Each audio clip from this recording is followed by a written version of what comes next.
Perkenalkan,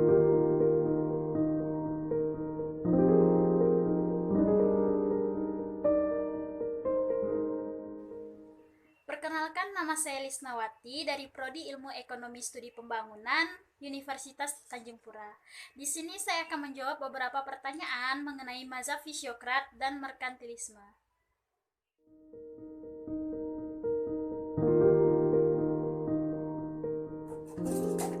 Dasar-dasar timbulnya pemikiran fisiokrat. Yang pertama, mazhab fisiokrat tumbuh sebagai kritik terhadap pemikiran ekonomi merkantilisme. Tokoh pemikir yang paling terkenal dalam mazhab fisiokrat adalah Francois Quesnay, di mana sumbangan pemikiran yang terbesar dalam perkembangan ilmu ekonomi adalah hukum-hukum alamiah serta menjelaskan arus lingkaran ekonomi. Aliran fisiokrat merupakan koreksi atas aliran merkantilisme. Dalam aliran merkantilisme dikatakan bahwa adanya campur tangan pemerintah dalam melaksanakan kegiatan perekonomiannya.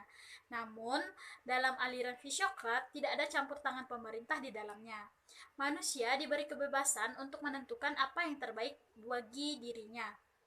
Yang ketiga, kaum fisiokrat membangun teori berdasarkan konsep hukum alam, di mana penganut aliran ini percaya bahwa sumber kekayaan negara adalah berasal dari alam.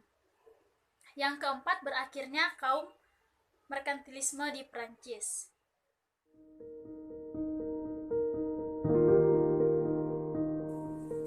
Menurut Quesnay, pajak harus dikenakan kepada sektor yang tidak menghasilkan apa-apa seperti pemilik tanah.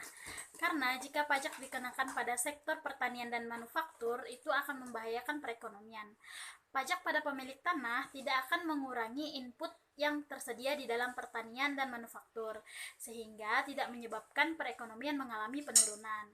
Jadi, sesuai dengan isi alirannya bahwa sumber kekayaan negara berasal dari alam, yaitu tanah, maka hanya pemilik tanahlah yang berhak dikenakan pajak atau yang wajib untuk dikenakan pajak.